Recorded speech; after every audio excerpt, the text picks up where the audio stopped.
ഇത് ഒരു 5600 രൂപയുടെ ഹെൽമെറ്റാണ്. എന്നാൽ ഇത് 35,000 രൂപ വില വരുന്ന ഒരു ഹെൽമെറ്റാണ്. ഈ രണ്ട് ഹെൽമെറ്റ്സും ഇതിൻ്റെ സർട്ടിഫിക്കേഷൻ വൈസും ലീഗലിയും സേഫ് ആണ്. ഈ വീഡിയോ കാണാൻ നിങ്ങൾക്ക് പലർക്കും ഉണ്ടാകുന്ന ഒരു ഡൗട്ടാണ്, എന്താണ് ഈ രണ്ട് ഹെൽമെറ്റുകളും തമ്മിൽ ഇത്രയും വലിയൊരു പ്രൈസ് ഡിഫറൻസ് വരുന്നതെന്നുള്ളത്. ഇതാണ് എൻ്റെ NSK K5R, അതുപോലെ തന്നെ ഇത് KYT NC റേസ്. ഈ രണ്ട് ഹെൽമെറ്റുകളും ഞാൻ പേഴ്സണലി യൂസ് ചെയ്യുന്ന ഹെൽമെറ്റാണ്. അപ്പം എന്തൊക്കെയാണ് ഈ രണ്ട് ഹെൽമെറ്റുകളും തമ്മിലുള്ള വ്യത്യാസം, ഇതിൻ്റെ സേഫ്റ്റിയിൽ എന്തെങ്കിലും വ്യത്യാസങ്ങൾ വരുന്നുണ്ടോ, അതോ ജസ്റ്റ് ബ്രാൻഡിൻ്റെ പേരിൽ ഇതിൻ്റെ പ്രൈസിൽ വരുന്ന ഡിഫറൻസ് മാത്രമേ ഉള്ളൂ എന്നുള്ളതാണ് ഈ ഒരു വീഡിയോയിൽ ഞാൻ നിങ്ങൾക്ക് പറഞ്ഞുതരാൻ പോകുന്നത്. പ്രധാനമായിട്ടും ഈ രണ്ട് ഹെൽമെറ്റുകളും തമ്മിൽ ഇത്രയും പ്രൈസ് ഡിഫറൻസ് വരാൻ കാരണം ഇത് നിർമ്മിച്ചിരിക്കുന്ന മെറ്റീരിയൽസ് കൊണ്ടിട്ടാണ്. അതായത് ഈ കാണുന്ന NSKയുടെ K5R, അതായത് 5600 രൂപ പ്രൈസ് റേഞ്ചിൽ വരുന്ന ഈ ഒരു സ്പോർട്സ് ഹെൽമെറ്റ് നിർമ്മിച്ചിരിക്കുന്നത് അഡ്വാൻസ്ഡ് പോളികാർബണേറ്റ് യൂസ് ചെയ്തിട്ടാണ്. അതായത് പോളികാർബണേറ്റ് എന്ന് പറയുന്നത് നമ്മുടെ പ്ലാസ്റ്റിക്കിൻ്റെ തന്നെ കുറച്ചും കൂടെ ഒരു സ്ട്രെങ്തൻഡ് ഫോമാണ്. പർട്ടിക്കുലർലി ഈ ഒരു ഹെൽമെറ്റ്സ് ഉണ്ടാക്കാൻ വേണ്ടിയിട്ട് എഞ്ചിനീയർ ചെയ്തെടുത്തിരിക്കുന്ന ഒരു മെറ്റീരിയൽ എന്ന് വേണമെന്നുണ്ടെങ്കിൽ പോളികാർബണേറ്റിനെ വിളിക്കാൻ സാധിക്കും. ഇതിൻ്റെ ഗുണങ്ങൾ എന്താണെന്ന് ചോദിച്ചു കഴിഞ്ഞാൽ ഇത് ലൈറ്റ് വെയിറ്റ് ആയിരിക്കും, ഡ്യൂറബിൾ ആയിരിക്കും, കോസ്റ്റ് എഫക്റ്റീവ് ആയിരിക്കും, അതുപോലെ തന്നെ അത്യാവശ്യം നല്ല സേഫ്റ്റിയും പ്രൊവൈഡ് ചെയ്യുന്ന തരത്തിലുള്ള മെറ്റീരിയലാണ് പോളികാർബണേറ്റ്. അപ്പോൾ ഈ ഒരു ഹെൽമെറ്റിൻ്റെ ഷെല്ല് നിർമ്മിച്ചിരിക്കുന്നത് കംപ്ലീറ്റ്ലി പോളികാർബണേറ്റ് യൂസ് ചെയ്തിട്ടാണ്. എന്നാൽ അതേ കേസ് KYTയിലേക്ക് വരുമ്പോഴാണ് വ്യത്യാസം വരുന്നത്. കാരണം KYTയുടെ ഈ ഒരു NC റേസ് എന്ന് പറയുന്ന മോഡൽ നിർമ്മിച്ചിരിക്കുന്നത് ട്രൈ കോമ്പോസിറ്റ് യൂസ് ചെയ്തിട്ടാണ്. ട്രൈ കോമ്പോസിറ്റ് എന്ന് പറയുമ്പോഴത്തേക്ക് 3 തരത്തിലുള്ള മെറ്റീരിയൽസ് ആണ് അവർ ഈ ഒരു ഹെൽമെറ്റ് ഷെല്ല് നിർമ്മിക്കാനായിട്ട് ഉപയോഗിച്ചിരിക്കുന്നത്. Carbon fibre, Kevlar and fibre glass. അപ്പോൾ എന്തുകൊണ്ടാണ് ഈ 3 എണ്ണത്തിൻ്റെയും കൂടെ മിക്സ്ചർ എന്ന് ചോദിച്ചു കഴിഞ്ഞാൽ, കാർബൺ ഫൈബർ നിങ്ങൾക്ക് അറിയാം നമ്മുടെ ഈ ഒരു വേൾഡിലെ തന്നെ most light weight and strongest ആയിട്ടുള്ള ഒരു മെറ്റീരിയലാണ് കാർബൺ ഫൈബർ എന്ന് പറയുന്നത്. അതുപോലെ തന്നെ കെവ്ലാർ എന്ന് പറയുന്നത് ഒരു ബുള്ളറ്റ് പ്രൂഫ് ഷീൽഡുകളിലും മറ്റും ഉപയോഗിക്കുന്ന മെറ്റീരിയലാണ്. അതായത് പെനട്രേഷൻ അത്രയ്ക്ക് സ്ട്രോങ് ആയിട്ട് റെസിസ്റ്റ് ചെയ്യുന്ന ഒരു മെറ്റീരിയലാണ് കെവ്ലാർ എന്ന് പറയുന്നത്. ഇനി ഫൈബർ ഗ്ലാസ് ആയിക്കോട്ടെ, ഗ്ലാസിൻ്റെ പല പല നാരുകൾ യൂസ് ചെയ്തിട്ട് ഉണ്ടാക്കുന്ന ഒരു മെറ്റീരിയലാണ്. അപ്പം ഇത് മൂന്നും കൂടെ ചേർന്നിട്ട് ഉണ്ടാക്കിയിരിക്കുന്നതുകൊണ്ട് തന്നെ ഈ ഒരു ഹെൽമെറ്റിനേക്കാളും ഒരുപാട് ഇമ്പാക്റ്റ് പ്രൊട്ടക്ഷൻ നമുക്ക് ഈ ഒരു ഹെൽമെറ്റിനെ കൊണ്ട് തരാൻ സാധിക്കും. എന്നാൽ ഇൻട്രസ്റ്റിംഗ് ഫാക്ട് എന്താണെന്ന് ചോദിച്ചാൽ ഈ രണ്ട് ഹെൽമെറ്റുകളും ECE 22.06 അതുപോലെ തന്നെ ISI സ്റ്റാൻഡേർഡ്സ് മീറ്റ് ചെയ്യുന്നവയാണ്. അതായത് ഒരേ സേഫ്റ്റി റേറ്റിംഗ് ഉള്ള ഹെൽമെറ്റ്സ് ആണ് ഈ രണ്ട് ഹെൽമെറ്റ്സും. എന്നാൽ വിലയിൽ ഇത്രയും വ്യത്യാസമുണ്ട്. അതുപോലെ തന്നെ ആ സേഫ്റ്റി ഈ രണ്ട് ഹെൽമെറ്റുകളും നമുക്ക് തരുന്ന കാര്യത്തിൽ ഒരുപാട് വ്യത്യാസമുണ്ട്. എന്തുകൊണ്ടാണ് ഈ ഒരു KYT ഇതിനേക്കാളും അഡ്വാൻസ്ഡ് എന്ന് പറയാൻ കാരണം, ഈ ഒരു NSKയേക്കാളും കുറേ കൂടെ ആ ഒരു ഇമ്പാക്റ്റ് അബ്സോർപ്ഷൻ അല്ലെങ്കിൽ ഇമ്പാക്റ്റിനെ ഈ ഒരു ഷെല്ല് വാങ്ങിച്ചിട്ട് അതിനെ സ്പ്രെഡ് ചെയ്യാനായിട്ടുള്ള കഴിവ് കൂടുതൽ ഈ ഒരു KYTക്കാണ്. കാരണം ഇതിൽ കാർബൺ ഫൈബറും കെവ്ലാറും വരുന്നതുകൊണ്ട് തന്നെ, അതുപോലെ തന്നെ ഫൈബർ ഗ്ലാസും ഉള്ളതുകൊണ്ട് തന്നെ കുറച്ചും കൂടെ ആ ഒരു കിട്ടുന്ന ഇമ്പാക്റ്റിനെ അകത്തിരിക്കുന്ന നമ്മുടെ തലയിലേക്ക് കൊടുക്കാണ്ട് ഈ ഒരു ഷെല്ല് തന്നെ അത് സ്പ്രെഡ് ആക്കി വിടും അതിൻ്റെ ബോഡിയിലേക്ക്. ഇപ്പോൾ ഒരു കൂർത്ത ഒബ്ജക്റ്റിൽ പോയിട്ട് നമ്മുടെ തല ഇടിക്കുകയാണെന്നുണ്ടെങ്കിൽ ഒരിക്കലും ഈ ഒരു ഹെൽമെറ്റ് തുളഞ്ഞിട്ട് അത് അകത്തേക്ക് വരില്ല. അതിനാണ് കെവ്ലാർ ഇതിൽ യൂസ് ചെയ്തിരിക്കുന്നത്. അതുപോലെ തന്നെ ഫൈബർ ഗ്ലാസും കാർബൺ ഫൈബർ കൂടെ ഉള്ളതുകൊണ്ട് കാർബൺ ഫൈബറിൻ്റെ ആ ഒരു സ്ട്രോങ് ആയിട്ടുള്ള ഒരു റെസിസ്റ്റൻസ് നമുക്ക് കിട്ടും. ഫൈബർ ഗ്ലാസിൻ്റെ ആ ഒരു ഡ്യൂറബിലിറ്റി നമുക്ക് ഈ ഒരു ഹെൽമെറ്റിൽ കിട്ടുന്നതായിരിക്കും. എന്നാൽ അതൊന്നും നമുക്ക് ഇതിൽ കിട്ടില്ല. കാരണം ഇത് ഡിസൈൻ ചെയ്തിരിക്കുന്നത് കൂടുതലും ഹൈവേ ക്രൂസിംഗ് സ്പീഡുകൾക്ക് വേണ്ടിയിട്ടും അല്ലെങ്കിൽ സ്ട്രീറ്റ് റൈഡിങ്ങിന് വേണ്ടിയിട്ടും ഒക്കെയാണ്. എന്നാൽ ഇത് കുറച്ചും കൂടെ പ്രീമിയം ആയിട്ടുള്ള ഹൈ സ്പീഡ് റേസ് ട്രാക്ക് യൂസിന് വേണ്ടിയിട്ടും അതിൽ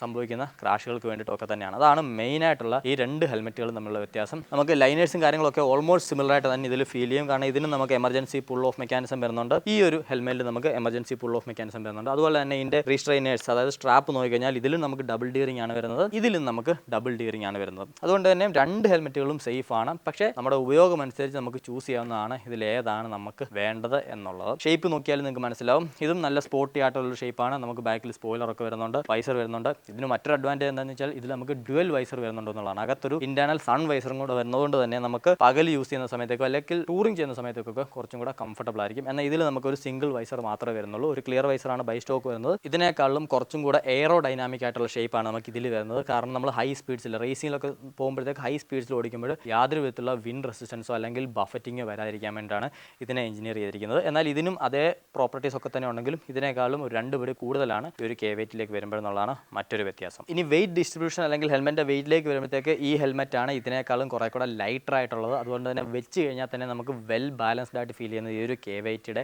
NC റേസ് തന്നെയാണ്. അതുകൊണ്ട് തന്നെ ഇത് നമുക്ക് ഹൈ സ്പീഡ് ആ ഒരു ഉപയോഗ സമയത്ത് നമുക്ക് കഴുത്തിനധികം ഫറ്റീഗ് വരാത്ത രീതിക്കാണ് യൂസ് ചെയ്യാൻ സാധിക്കുന്നത്. കാരണം റേസ് ട്രാക്കിൽ നമ്മൾ റേസിംഗ് ബൈക്സ് ഓടിക്കുന്ന സമയത്തേക്ക് ടക്കിൻ ചെയ്ത് മുഴുവൻ കുഞ്ഞു കിടന്നാണ് ഓടിക്കുന്നത്. സോ ആ സമയത്തേക്കൊക്കെ തന്നെ നമ്മുടെ കഴുത്തിന് കുറച്ചും കൂടെ ബാലൻസ്ഡ് ആയിട്ടുള്ള ലൈറ്റ് ഫീൽ തരുന്നത് ഈ ഒരു NC റേസ് തന്നെയാണ്. അതേസമയം നമ്മൾ നേരെ ഇരുന്ന് ഓടിക്കുന്ന സമയത്ത് കഴുത്തിന് ഫുൾ ആ ഒരു മസിൽ സപ്പോർട്ട് ഉള്ള സമയത്ത് നമുക്ക് ലോങ് അവേഴ്സ് കംഫർട്ടബിൾ ആയിട്ട് വെയർ ചെയ്യാൻ സാധിക്കുന്ന തരത്തിലാണ് ഈ ഒരു ഹെൽമെറ്റിന്റെ വെയിറ്റ് ഡിസ്ട്രിബ്യൂഷനും ഇതിന്റെ ഡിസൈനിങ്ങും കാര്യങ്ങളൊക്കെ തന്നെ വന്നിരിക്കുന്നത്. അതുപോലെ NC റേസിന് കുറച്ചും കൂടെ സ്നഗ് ആയിട്ടുള്ള ഒരു റേസ് ഫിറ്റിംഗ് ആണ് വന്നിരിക്കുന്നത്. എന്നാൽ ഇതിലേക്ക് വരുമ്പോഴത്തേക്ക് കുറച്ചും കൂടെ കംഫർട്ടബിൾ ആയിട്ടുള്ള ഒരു ഫിറ്റിംഗ് ആണ് വരുന്നത്. ഒരു കാരണവശാലും ഇത് ലൂസ് ആണെന്നല്ല ഞാൻ പറയുന്നത്. ഇത് രണ്ടും എൻ്റെ തലയുടെ എക്സാക്റ്റ് സൈസിനനുസരിച്ച് ഞാൻ വാങ്ങിച്ചിരിക്കുന്നതാണ്. S മോഡൽസ് ആണ് ഇത് രണ്ടും. ഒരേ ഹെഡ് സൈസിനനുസരിച്ച് ഞാൻ ഇവരുടെ രണ്ട് കമ്പനികളുടെയും വെബ്സൈറ്റിലെ സൈസ് ചാർട്ട് കമ്പയർ ചെയ്ത് വാങ്ങിച്ചവയാണ്. അതുകൊണ്ട് തന്നെ ഇത് രണ്ടും എനിക്ക് സ്നഗ് ഫിറ്റാണ്.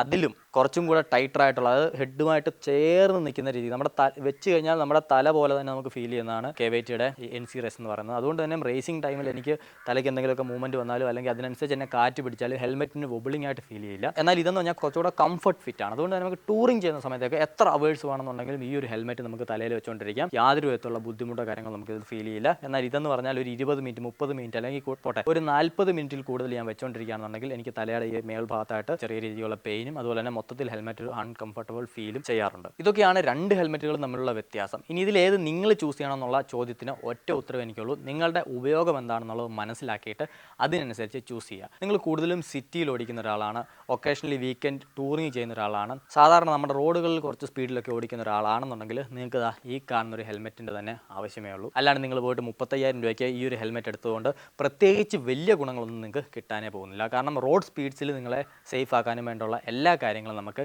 ഈ ഒരു ഹെൽമെറ്റ് തന്നെ കിട്ടുന്നുണ്ട്. അതായത് 5,600 രൂപയുടെ ഹെൽമെറ്റ് തന്നെ കിട്ടുന്നുണ്ട്. ഇനി അതല്ല നിങ്ങളുടെ റോഡ് യൂസും അതിനോടൊപ്പം തന്നെ ട്രാക്ക് ഡേയ്സ് അറ്റൻഡ് ചെയ്യുന്ന ഒരാളാണ്, നിങ്ങൾ റേസിംഗ് കോമ്പറ്റീഷൻസിന് പോകാനായിട്ട് പ്ലാൻ ചെയ്യുന്ന ഒരാളാണെന്നുണ്ടെങ്കിൽ നിങ്ങൾക്ക് എടുക്കാൻ പറ്റിയ മോഡലാണ് ഈ കാണുന്ന KYTയുടെ NC റേസ് എന്ന് പറയുന്നത്. കാരണം നിങ്ങൾക്ക് റോഡിലും ട്രാക്കിലും ഒരേപോലെ യൂസ് ചെയ്യാൻ സാധിക്കും. സോ അതുപോലെ ട്രാക്ക് യൂസ് ഉണ്ടെങ്കിൽ മാത്രം നിങ്ങൾ ഇത്ര എക്സ്പെൻസീവ് ആയിട്ടുള്ള ഹെൽമെറ്റിലേക്ക് പൈസ ഇൻവെസ്റ്റ് ചെയ്യാവുന്നതാണ് എൻ്റെ ഒരു അഭിപ്രായം. ഇനി ഇതിനെ എക്സ്പെൻസീവ് ആണെന്ന് വിചാരിച്ചിരിക്കുന്ന ആളുകളോട് എനിക്ക് കുറച്ചും കൂടെ പറയാനുണ്ട്. ഇതിപ്പോൾ ട്രൈ കോമ്പസിറ്റ് ആണ്. ഇനിയും കംപ്ലീറ്റ്ലി കാർബൺ ഫൈബർ ഹെൽമെറ്റ്സ് ഉണ്ട്. റേസിംഗ് യൂസിന് വേണ്ടിയിട്ട് മാത്രം നിർമ്മിച്ചവ FIM ഹോമലഗേറ്റഡ് ആയിട്ടുള്ള ഹെൽമെറ്റ്സ് ആണവ.